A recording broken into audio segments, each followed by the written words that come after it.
We believe in technology. Magic happens at the intersection of creating a unique, innovative customer experience that results in a positive business impact using the right technology. The three of them have to come together to create magic. So we have never approached anything for the sake of exploring technology.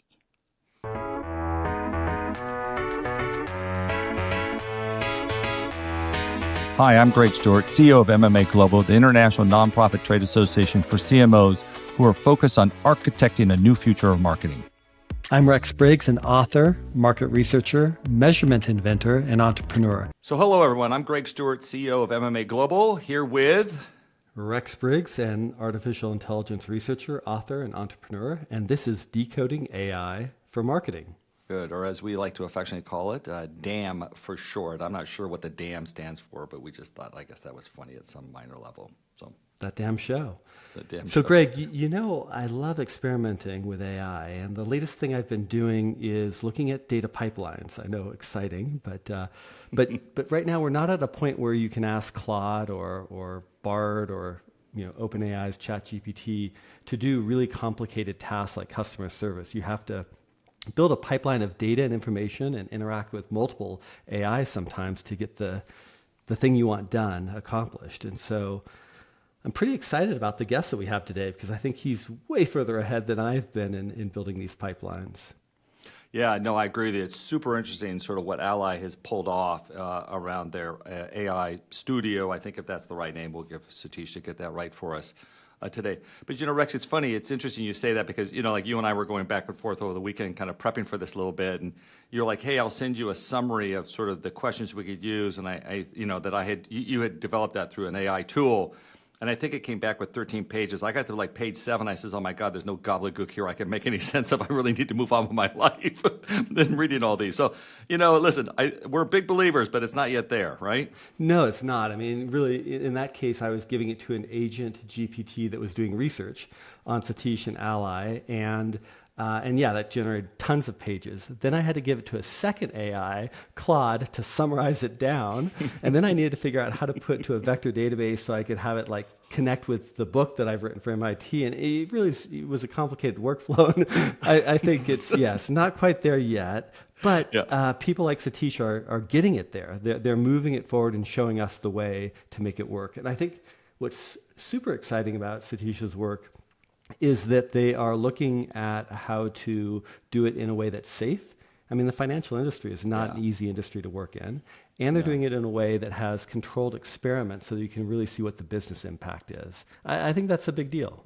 Yeah, no, I totally agree with you. And it's funny, Rex, that we got, we just completed about 80 surveys from this AI leadership coalition that we formed with MMA. It's just, it's the largest group of marketers working now against AI. Okay.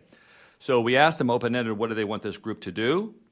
And it was incredible. I did run those 50, I think there was 57 ultimate answers. I ran those through ChatGPT just to give me a summary of that, which was that was actually exceptional. Did a really good job of that. Responsible AI was number 1 on the list. So I think there's a heightened sense of fear, and you're right, you get into regulatory businesses or regulated businesses, ooh, boy, I think it's going to be, I don't know. Well, Sathish can tell us, 3X, 5X, 10X concerns. I don't know where that goes, but it's dramatic, that's for sure. Yeah, that's right. I think Ally Bank is doing it the right way. And as I understand it, they have 3 principles. One is to focus on use cases that support employee productivity and optimizing internal business processes. Second is remembering the importance of human intervention and controls for oversight and training. And third, restricting external AI models from learning with Ally data as a way of protecting personal information. I mean, those are really important principles, especially in their industry. Great. Well, listen, why don't we get right into it here and how they applied those principles broadly in their marketing team. So with us today, Sathish. Sathish, I'm not even going to begin to try and pronounce your last name. All due respect, excuse me as a dumb American who can't say anything right. But I'll let you do it properly. We get it right at the beginning. He's Chief Information Data and Digital Officer at Ally. He happens to sit on the CDO board, the Chief Digital Officer board for the MMA. Sathish, thanks for being here. Greg and Rex, what a wonderful experience already. I'm just thinking I should just let you guys talk and I can listen in. I can do No, I no, can no. do that all day. No, no, no, no. You're the expert. No, no. We want to hear from you. You're the one who's going to tell us what we don't know. We're here to fill in. We're here to fill in gaps for the industry at large. So, hey, Yeah, maybe Satish, maybe start by telling us a little bit about how you got involved in AI at Ally Bank. I'd love to hear that story. yeah, that'd be great. Rex, I feel like by title and responsibility, I have to connect the dots of the future with the present. And that occurs by, my boss endearingly calls it seeing around the corners. And he says it from a business angle. We have to continually see around the corners to lead the business, to lead the industry in the business that we are in. And I translate that into technology. How can I make that easy and possible using tech? So that's one angle of it. Believe it or not, a year ago, December is coming. So we always prepare for our year-end town hall, talking about what the team has done. And in 2021, we had a whole bunch of technology that we have to explore in. And generative AI was in there. And as the team prepared for the town hall, I had to Google. Satish, just so I heard it wasn't there, you said. It was. It was. Okay, it was there. Okay. It just was making one of sure. the technologies that we had Got to it. focus on. And I remember vividly, I'm like, what the heck is generative AI? Let me Google it. I mean, of course, OpenAI has been working on it sheepishly for a long time. So I had to Google it. And can you believe what has happened in a year's time, how fast it transpired, right? So seeing around the corners is so critical. So that's one aspect of it. You have to sort of explore and see what is out there. Some will pan out, some may not. Quantum, questionable. Let's see if it's going to pan out or not. So that's one angle of it.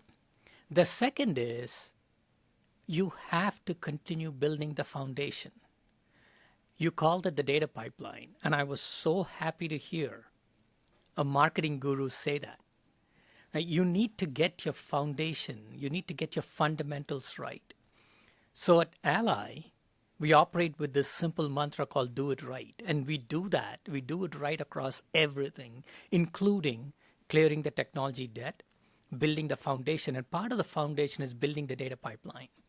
And as you continue to build the foundation, you have this beautiful castle. Now the next step is to decorate the house or decorate the castle. Your mind organically goes there. That's what happens within Ally. Given the patience the organization has, given the belief the organization has in technology, and constantly doing it right allows us to dream a little bit and then also take advantage of these incoming or the technology that is coming towards us because we built the foundation right. Those are the two things that allowed me to enter into AI. Hey, Well, Satish, you definitely go ahead. were looking around the corner. I mean, in 2021, to be thinking about generative AI what was ahead of the curve. So I can see how that gave you a big advantage to think about what data do you need to flow through.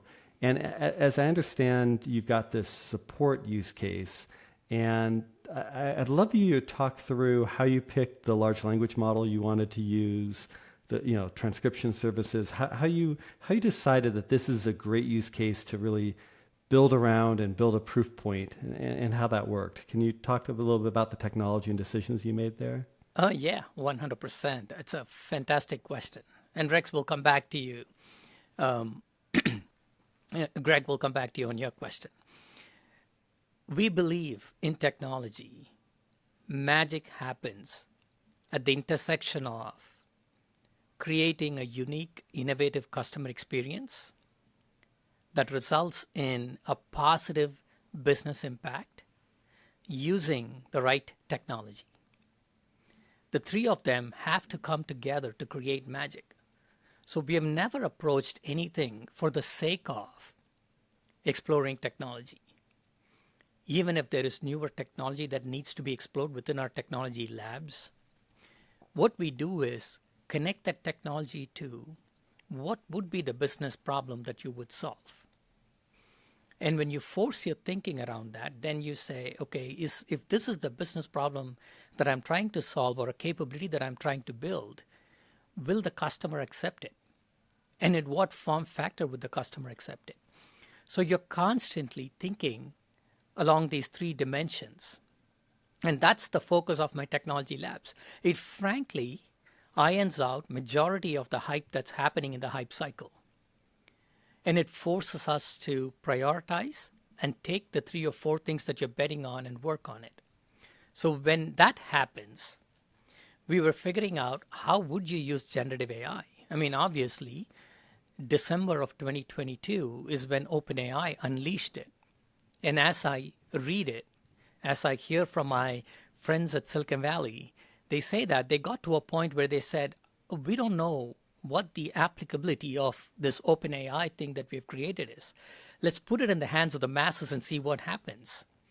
Isn't that the best decision they made? Not focusing on generating revenue, but yet saying, let's bring the masses to see what else we could do with this. And of course, all hell broke loose. And we were figuring out, what are we going to do with OpenAI? And Rex again, and Greg, you guys talked about a regulatory environment. We needed to focus on doing it right. So we visited West Coast, met with several technology leaders and companies, including Amazon and Microsoft, in February. While experimenting internally, we want to understand how we could scale this. From that, it led to who will lean in and partner with us. And Microsoft leaned in. We got the right level of support. We got the enterprise-grade OpenAI in our own private virtual cloud. And we started working with it.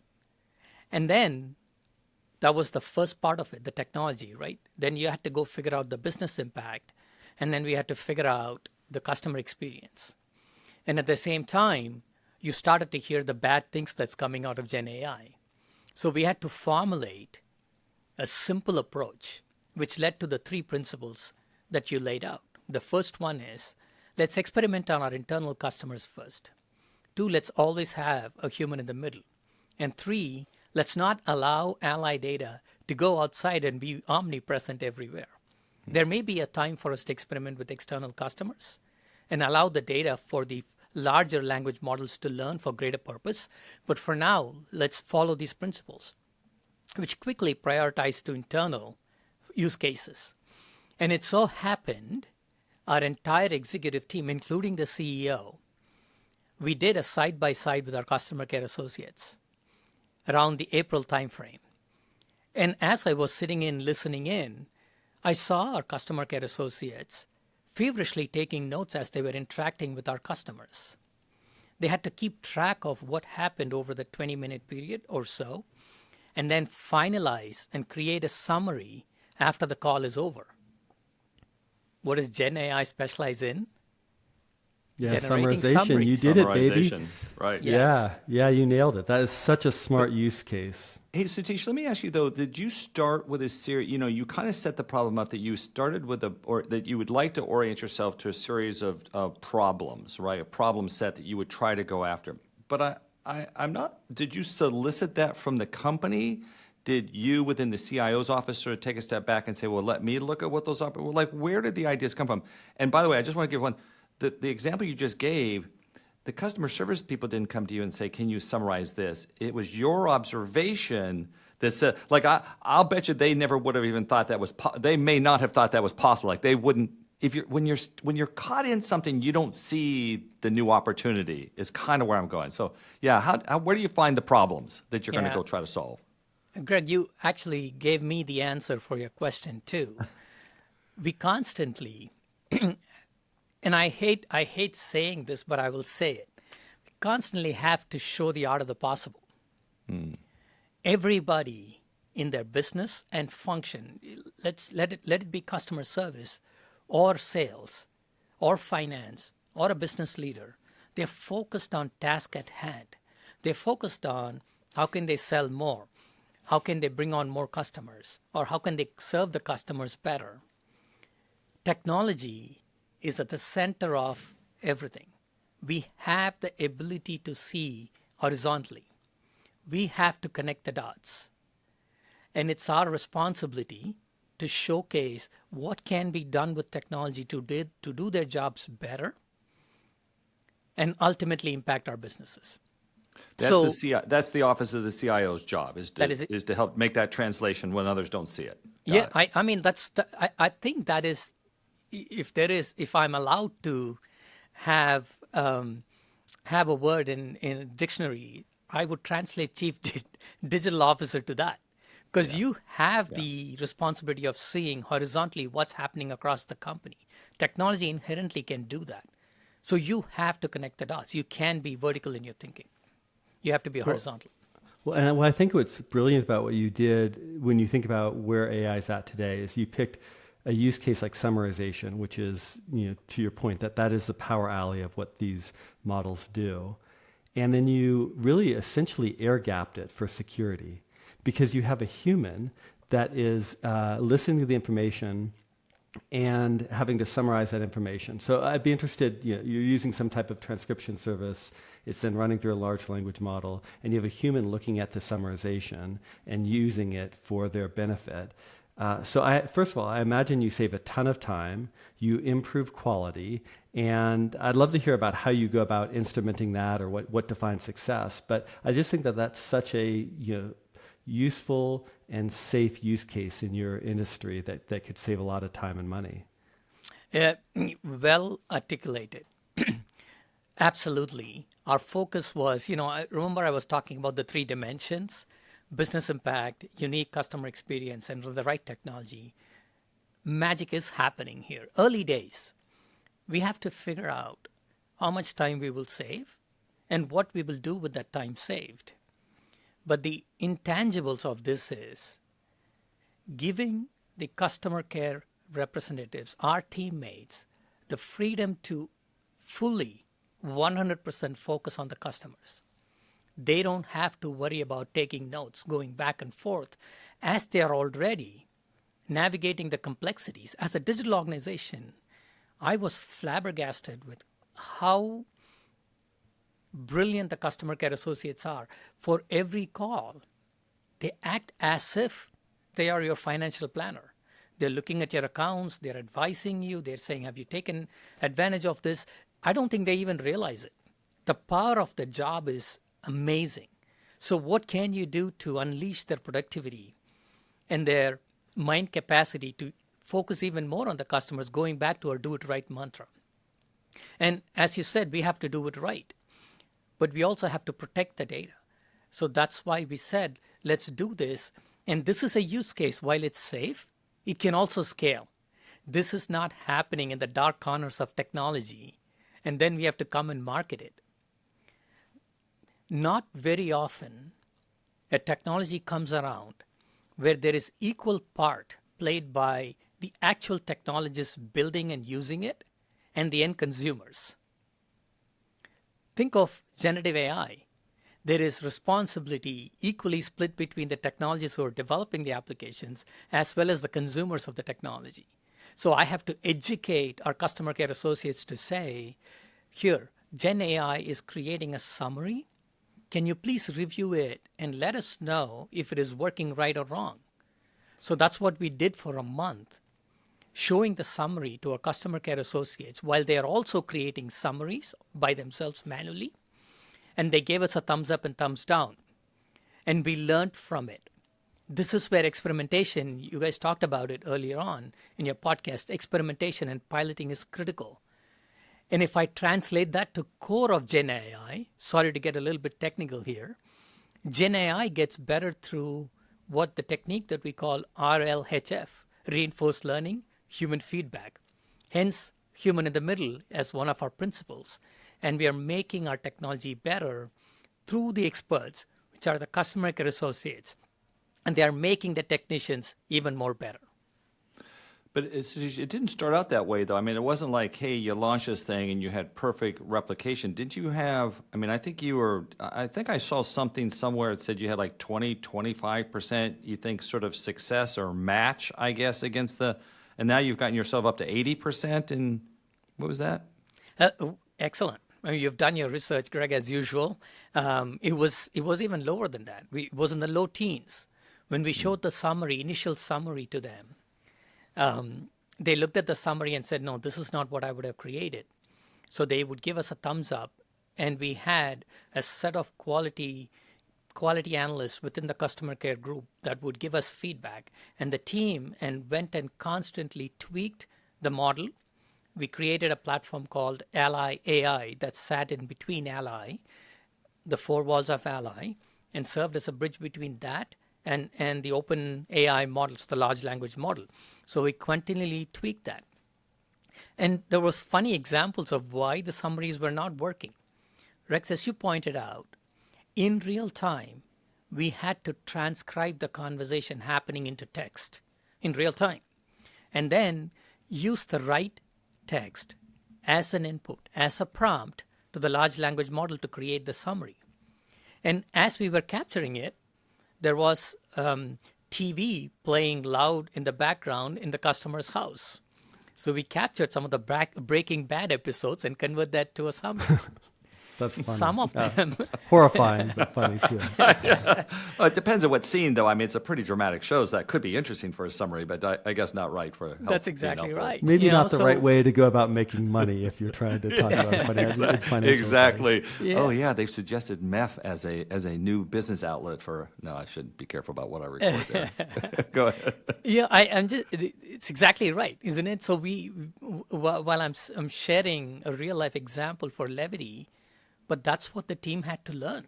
Right. The technologies had to learn, and our customer care associates were teaching us how to learn and how to refine our models. And when people have accents, it may not capture the entire conversation. And people would have the unique way of explaining what they are asking of Ally. They may share personally identifiable information. So we had to curtail all that, eliminate stuff, distill it to the right language and conversation, convert that into a prompt, and then use the large language model to summarize it. So we went from the low teens to 80, 85, 84% right now, hovering around 84, 85% within a month. We captured over 60,000 summaries with the help of feedback from the customer care associates and the brilliance of my team, ability to refine, experiment, pilot. We went to 84%. Our target was only 75%. Outside 84%. Because we have human in the middle, they can go back and tweak the summaries created by the model as well. Okay. So, Sathish, how long to set this up, the LOM and the process? And then I just heard you said it took a month to sort of pilot, test, assess, and get it to like a quality score that then made it legitimate. And then, so give me some of that. Just I think it'd be good for you to understand that background. And then I'd be curious, is there any measurement here about value creation? Like, I don't know, it's time saved, efficiency, accuracy gain. I bet you people would be curious to say, what does the outcome for this look like for you now, having gone down this path? Yeah.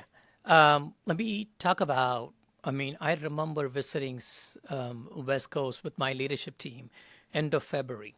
We came back with even better understanding of how LLMs work, what we could do. We set it up in our virtual private cloud. It's brand new. By April, legitimate middle of April, we had our sandbox, if you will. Right. By end of May, the team was ready to go with the use case. It was productionalized. The platform was built. That's the power of this technology. The platform was built, and they were itching to do this. We created an internal target to say, how can we launch this end of June as a new product for the company? So we do all the right risk assessments associated with launching a new product. The entire company rallied. The entire executive committee rallied. That's a requirement in my mind for a company to work together to break ground and take advantage of technology like this. So I had overwhelming support from across the company, top down, left to right. And we launched the platform end of June. And then we took the time to refine the model, to use the quality analysis group within customer care associates to refine the model, to give us feedback. And then finally went to production a month later. So, we've been experimenting with this. We've been learning from it. The measurement is how much time can we save? It's still early days. We're at least shaving a few seconds, close to a minute of every call. But more importantly, because the customer care associates are singularly focused on serving the customer, I suspect the calls are getting over quicker. Yeah. Right now, they're not typing it. They're able to see the summary and they're able to adjust it. So early days yet, efficiency created, time saved, better service for the customer. More importantly, the data that you get, you can learn from the data programmatically through AI, and you can use that for training and consistency of servicing. That's more important to us. And how did you figure out that this was the right use case? Like, why did this become the big idea that you wanted to take on and run through a testing and piloting process? When we looked at the power of this latest AI, generative AI, you're moving from analysis to creation. Hits the sweet spot for generative AI, and then it allows me to use the technology behind it without having to expose a ton of ally data. I'm just using the conversation. I'm stripping out all of the sensitive information, and it still gives me results close to 85%. So that hit rate is important. And then it also allows me to scale to all our customer care associates. It allows me to learn. And then, it satisfied all the three principles that we laid out: internal customers, human in the middle, and no personally identifiable information that's leaving the ally walls. That's how it bubbled to the top. We have north of 175 use cases that we are experimenting with, but this gave us a quicker timeline to turn around, to execute, implement, learn, and then start building other use cases. Wait, let's go back I think to that's that. really smart. 175 use cases across the company? Correct. Wow. Well, I think it's also really smart, though, because when you have that many use cases, there's so many opportunities, starting with something that you can get a win early. I mean, this is probably going to work out to be about 10% time savings, and time is money, right? I mean, customer support costs money every minute that they're working, and you get the confidence of the organization that we can do this, so that you can scale and grow. I think that's, you're also picking a use case that is, as you point out, safe because of the way that the human is in the loop. You're learning a lot about feedback. The feedback alone, the extra data set that you're building with all of these conversations then becomes energy for future use cases to be able to feed on what customers really want and really need. I mean, I think it's pretty brilliant to start where you started. 100%. You summarized it as efficiently as Gen AI would do on why we picked this use case. Ultimately, time is money, but I keep going back to our culture that's built around doing it right. Whether it is technology, servicing customers, doing business, if you are able to save 5 minutes for our customers from calling in and they're able to immediately get to our customer care associates, that's a win for us. That's a win for our customers. Time is money, yes, for internally from a business standpoint, but time is more precious than money for our customers who have 1,000 things to worry about. Totally. And you said it right, you nailed it, and this has helped us prove that out. So, Sathish, what can you tell us about other use cases you'd like to go after next? So maybe you don't want to divulge ally strategy. I can understand you don't want to tell, but if you were to just randomly pick of all the use cases you've seen where you think the next opportunities are, what might those areas be? I can't be on a marketing podcast and not talk about a marketing generative AI use case. Yeah, we'll get that's good. And we'll get Andrea Brimmer in here too. So set us up for Andrea Brimmer to come in and talk about stuff too. Go ahead. Yeah, I inherently owe it to Andrea Brimmer. She is a very close friend of mine, one of the best marketing minds out there in the industry. True. When I started here 4 years ago, it's close to 4 years ago. It's been 3 years and 9 months. She met with me to understand my strategy for the technology. She explained where technology can effectively support marketing. And I remember having this conversation around, you have to trust technology to deliver for marketing. Marketing has completely different expectations. You need to move fast, you need to launch quickly, you need to experiment, you have to be secure. And all of these agencies provide. It's their niche, it's their USP. While technology organizations, fair or not, are always thought of as slow movers. You can't meet the speed of what marketing wants. And I promised her that. I promised to break the mold. And I said, start bringing marketing work into our own technology folks and see what they can do. And thankfully, my team delivered. And it has been a strong partnership where she has slowly shifted work, relevant work to our own technology organization, and the team is continuing to deliver.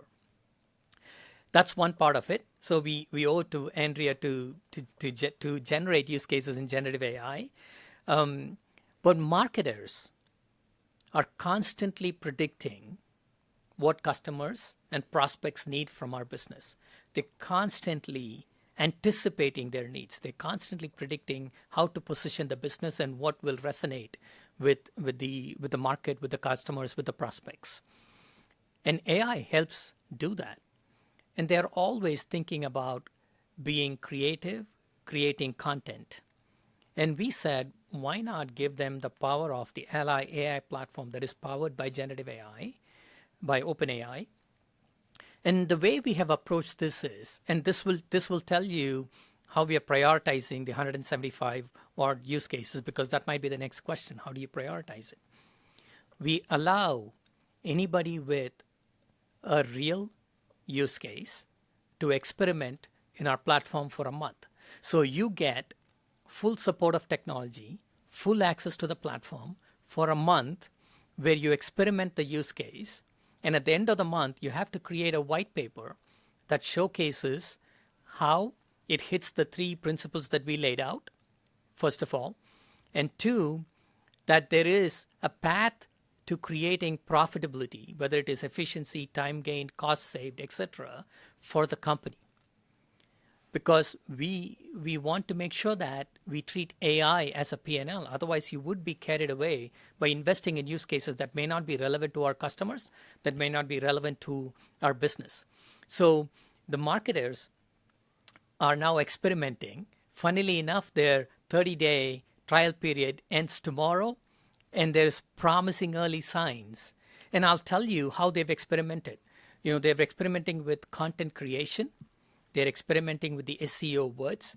They're experimenting with the positioning of the text and the prioritization of the text, where it should be, how it should be, etc. And over the last month, they created 45 different prompts. And they are nailing down what are the right prompts for them to create the content using Ally data in partnership with the large language models. So that's sort of where we're experimenting. Hopefully, I've teased you enough to tell you that that's exciting things coming in generative AI for marketing with Ally. Well, I love the idea that you have a sandbox that you open up for marketers for a month, and you have a process of learning, experimenting with a deliverable, which is a white paper and a business case, which I presume has how do we measure whether this works, how does it score against safety measures and so forth. Yeah, I think I'm sure our listeners would love to read more about that or learn more about that later on, because I think we're in a place where we've made business and marketing more efficient over the last several years. And in some ways, you have to open up a new place to experiment and to learn. And the first month isn't efficient. It's experimentation. But without it, you can't unlock these massive gains in efficiency. So I think that's a brilliant idea for our listeners. Thank you for that. It forces everybody to think from a customer standpoint and not carried away because this is a shiny object. And the white paper is simple, but it has a set of tasks and check boxes, if you will. And then it gives me the freedom to balance between regulatory demands, business expectations, and innovation. It allows people organically to take care of all of those instead of me forcing them to say, oh, you have to think about regulators, you have to think about risk. But the white paper gives them a framework to think about it. What we have also done, and I'll connect this back to how this is a technology that impacts the back-end hardcore technicians and the front-end customer care associates all the way. We created what we call an AI playbook. AI playbook is a platform where everybody can get in and understand what AI is, what Gen AI is, what platforms we have created, what tools do you have, how can you educate yourself, what training is available, how do I take a use case, a concept, and convert it to an experimentation use case, and I can get access to this experimental sandbox, which actually is a replication of production setup. And then how do I take it through governance to launch? So all the way from concept creation, governance, to security, safety, education, learning, sharing ideas, AI Playbook is the platform that everybody can jump in and understand and be part of this exciting journey.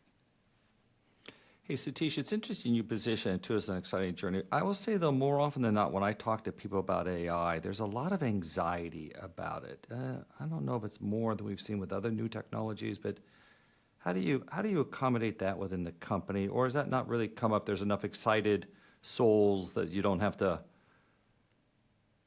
get involved in that. No, I mean, it's a great question. It's real. With every technology, you always have the fear of, are people going to lose their jobs?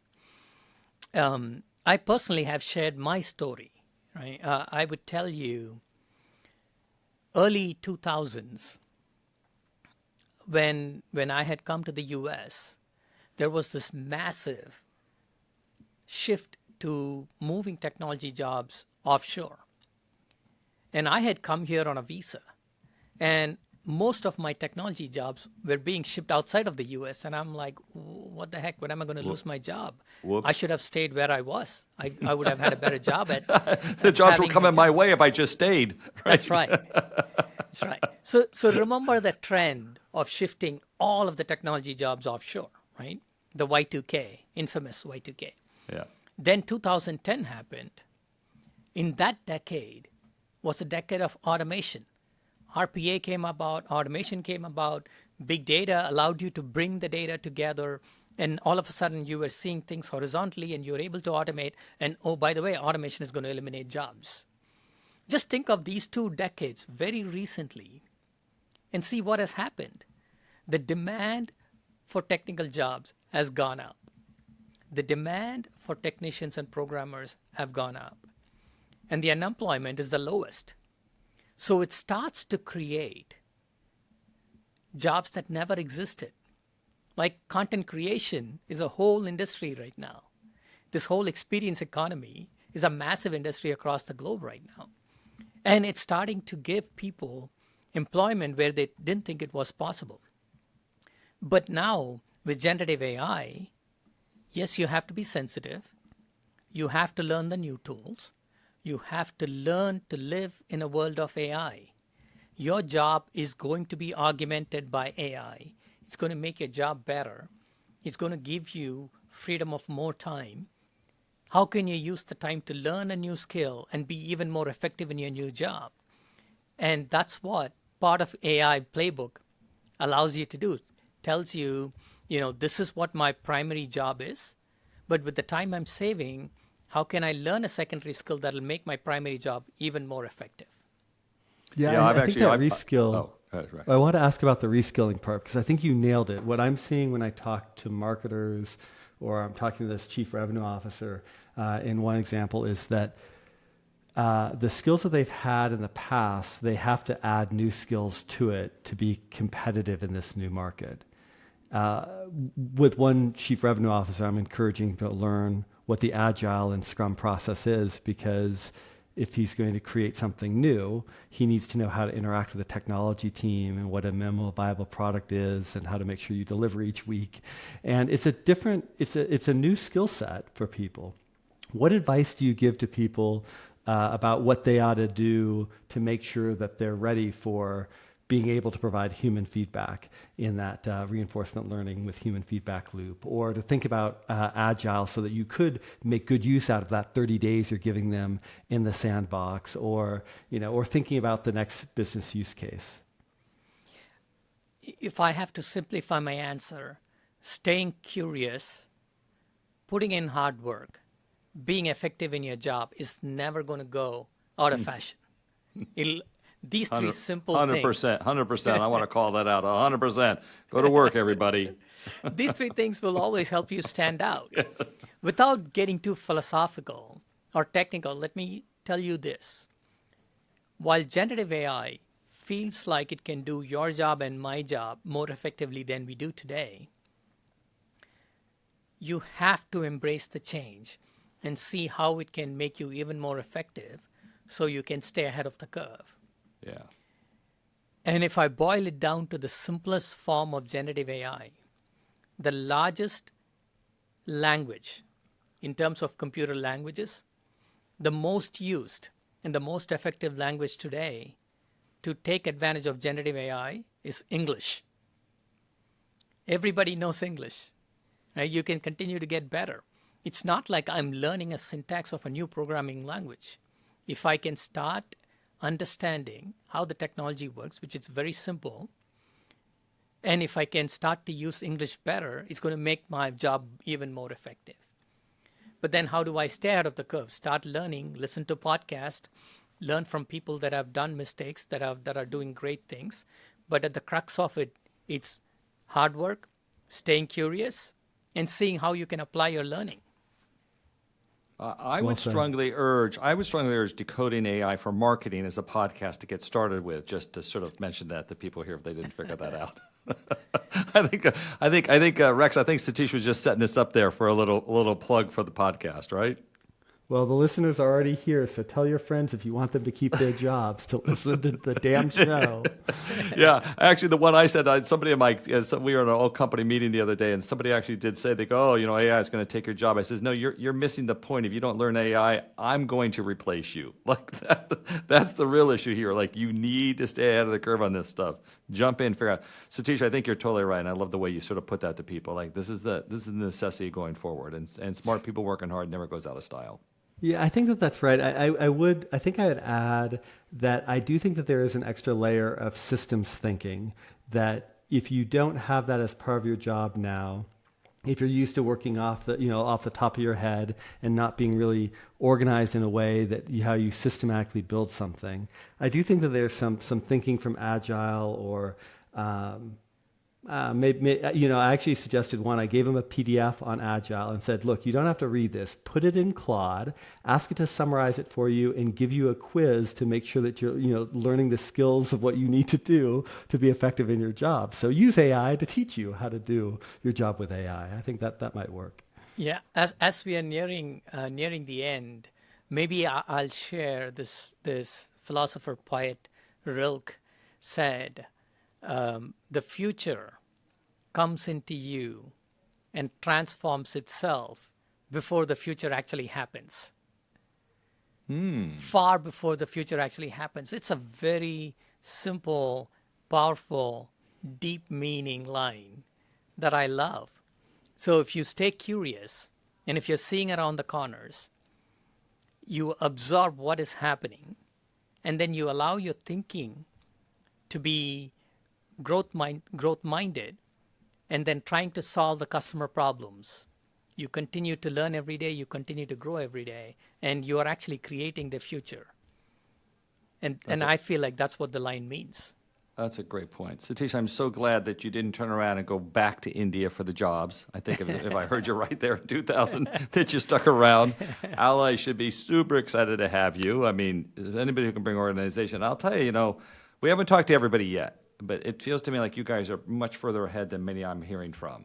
I hear a lot of people barely even know where to get started. You guys have a plan, you're actioning, and you're improving, as Rex sort of called out, like you're improving effectiveness. So really, congratulations. Well done. Well Thank you played. very much. Kudos to the team. I owe it to my team. I owe it to the company. I owe it to the culture and the partnership we have across, like top down, left to right to make this happen. No, It's been great having you on the show. You've given us, I think, clarity on how you can move fast and get things done. And I'm really impressed. Thank you. Great. Thank you Great. very Thanks much. for joining us. Thanks, Sathish. Thank you. Well, that's it for this episode of DAM, Decoding AI for Marketing. I'm Rex Briggs. And I'm Greg Stewart. Be sure to listen to more episodes, subscribe, follow, or review your favorite podcast app. Give us a high rating, of course. Thank you all for being here.